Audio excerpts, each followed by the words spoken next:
I wish I could say that I was the supportive husband and the one that wrote every day and the one that put money on the books, but I wasn't. I was the complete opposite. And I regret that. Whenever Gigi went to prison, I thought our relationship was over before she even left for prison, before she got incarcerated. She'd stay out, like I said, for 2 or 3 days at a time, and I wouldn't see her. And I'd hear stories from the people at the bar. So when she got incarcerated, I lost hope. I stopped fighting. I mean, I went to prison when she was in county and saw her 2 or 3 times, and my kids kept asking me, when's mama coming home, when's mama coming home, and it killed me. Ended up becoming more of an alcoholic, and then I got dependent on drugs. And 6 months before she got out of prison, I lost our kids to the state because of the choices I made trying to support my family, or what I thought was supporting my family. We ended up reconnecting, one by the grace of God, and 2 with Facebook. I saw her on Facebook, and she was gorgeous. She's always been gorgeous, but I mean, she had this glow, this euphoria to her that was like amazing. And I was so far in my addiction. I'd already lost my kids. I'd already signed divorce papers. I was living with a woman that I was dating. I ended up messaging her on Messenger. And I said, hey, I probably don't know, you probably don't want to talk to me, but I see how you're doing. You look good. You look amazing. I said, I want what you have. And like I said, she had this glow, this amazing like euphoria. I had came home from Afghanistan and got her off drugs and helped her get realigned when I came home. So she said, I'll do you a solid. I'll get you sober. Come to Austin. Find you somewhere to live. Find you a job. Get clean. And we'll go from there. And so it ended up with me showing up at her hotel room with everything I owned, which was a shoebox and a backpack. And I thought she was setting me up because I had the drug addict mentality. So I walked in. I hadn't seen her in 2.5 years. I walked straight past her. I put my box down and looked in the shower and make sure someone wasn't going to pop me with a 38. And I found out it wasn't a setup. And I embraced my wife for the first time in 2.5 years. And I fell apart. I didn't know what to do with myself. I unpacked my box 6 times. She even said, are you going to stop unpacking that box sometime today? I said, yeah, I think. And that was my sobriety date. That is my sobriety date. The day I left and reignited with her. And she told me, she said, I have you away. And she told me, come to Austin, get sober. I said, all right, well, what do you have? What are you doing? Are you seeing someone else? You look happy. She said, no, I found God. I was like, oh, boy. Okay, you've been out of prison for, a little while. You found God. You all find God when you're in prison. Come on. So I was reluctant. And I saw God working through her, especially after we started getting back together. But long story short, I want to pursue my career in ministry. And my wife graduates in May, actually, for her, so she can start her seminary. And we have big hopes and dreams for the kingdom of Christ. I know I've manipulated people, I've used people, I've abused people, and I can't change that. But I'm not who I used to be. And that's only by the grace of God. Things I do remember about going to visit my mom is like laughter. I love to laugh. My mom was a very funny person. Like her personality is very excited and energetic. So laughing with my mom and talking with my mom was just like one of the biggest parts for me because it kept me like sane during the period of time because it was just like all this stuff was happening. I know it was a big adjustment. A lot of people don't go through it. Like I was going through more things than a child usually does go through, and her being able to be there for me and talk to me, her calls sometimes at night. Like she called me had at least 4 birthdays that she missed, so she called on every one of them. Christmases, she called. We love talking to her. We go down to visit her some Christmases. It was just a lot going on, and it was great to be able to see her and to be able to get that feeling, just like, okay, she's still here. Even though she's not here, she's still here. Because I know my mom grew while she was gone. She's not the same parents that she was before, and that's good. It's a good thing. Like there was the differences that I was just like, oh, this is weird now.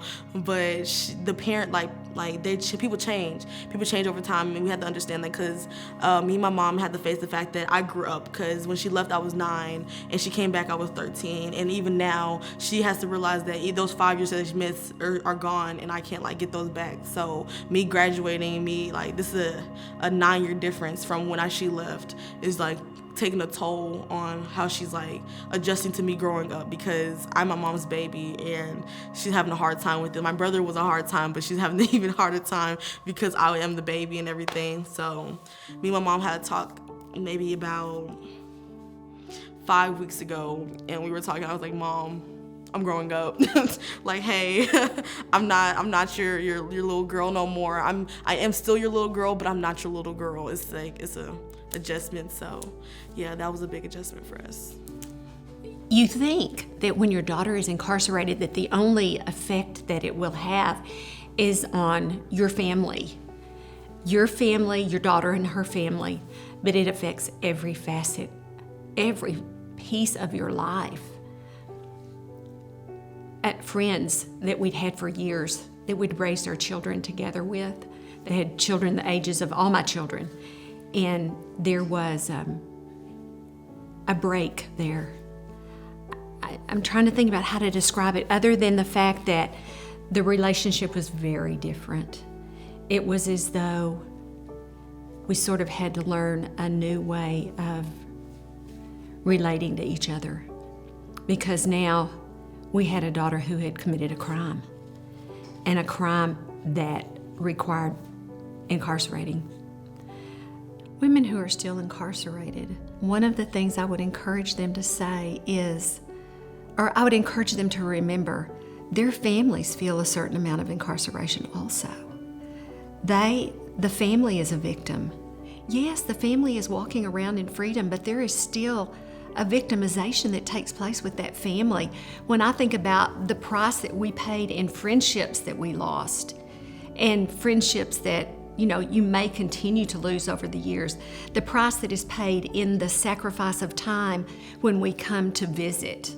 When I have intervened for my daughter with a warden over an issue an unfair issue that's happened, all of those things, just for the inmates to keep in mind that doesn't always come easily to the family. There's that can be a painful price to pay, and to remember that's a sacrifice they're making because they love them, and that's all that they can give them. They can give them their time, they can give them their phone calls, they can give them, what amount that they can put on commissary. To be patient when, I might not be able to make that phone call to the warden right away because I've got something else that I've got to take care of. So just to remember that your family they're doing the best that they can. And they do love you and they do support you. And just to be patient with them. Growing up, my mom and I did not have a good relationship. I harbored a lot of resentment towards my mom for decisions that she made that I didn't understand. I just felt like someone else was always making these bad choices and I was having to live with those circumstances. So I was very angry, very mean to her. I would purposely try to use my words to hurt her because it was the only thing that I had over her. But I was 12 when she committed her crime. She was in county jail for about a month, came home and was on house arrest for 2 years before she took a plea bargain and went in, and I was 14. And those 2 years when she was home on house arrest, I could not escape her presence. She was always there. She picked us up from school. She was there when we got home. She was there when we went to sleep. And that was so foreign for me because as a single parent, I was used to her being gone and working so much. Those 2 years, we really began to forge this friendship. It was very forced. But when she left, I realized, oh, I really missed that. Like, I really miss my mom. And so it was hard. It was hard for the first year and a half to know that, one, this parent that the only parent I've ever known, but now my best friend, because I couldn't talk to anyone else about what was going on at home, is gone. And so it was hard. And I think I went through the resentment all over again, and the anger and the humility of knowing my mom is in prison. It was almost unreal. But the change in friends happened very rapidly. Kids knew it was my mom's face on the front page of the Houston Chronicle. People knew it was my mom's face on the news. And so it was everywhere. I couldn't escape it. So I immediately lost friends. Parents didn't want their kids to hang out with the girl whose mom went to prison. So I had a good core group of church friends, and that was it. And I didn't see them except for on Wednesday nights and on Sundays, because I didn't live in the same town as them. I didn't go to the same school as them. So I spent a lot of time at home, alone, around adults who were trying to protect me, who didn't want to let me in on what was going on. But ultimately, I spent a good majority of junior high and the first part of high school alone. I think my sister and I were scared. We were afraid to do anything wrong because we thought if we made one mistake, we were going to end up in jail or in prison. And so these were the things that were just always told to me, that I always experienced. And so I've never really done anything wrong in my life. I've done everything I was supposed to the exact way that I was supposed to, because anytime I do make a mistake, it's almost as if I'm afraid that I'm going to end up there. I'm going to end up in trouble. Before, my mom was very secretive. She would want to go and do things by herself. We weren't really allowed to know what she was doing all the time. And now it's an open book. I feel like I can tell my mom anything and I know she's not going to get upset. And my mom can tell me anything. I feel like I can ask her questions. I just feel like there's more honesty. And because of that honesty, we just have a better relationship overall. And sometimes God has to allow these terrible, terrible lows in our life to get us to the next high. And for a long time, I resisted it because I was mad at God. You took away the only parent I ever knew. How could you do that? And you sing songs like Good, Good Father, and we talk about how great he is. And in my mind, he wasn't great, and he wasn't good, and he wasn't loving.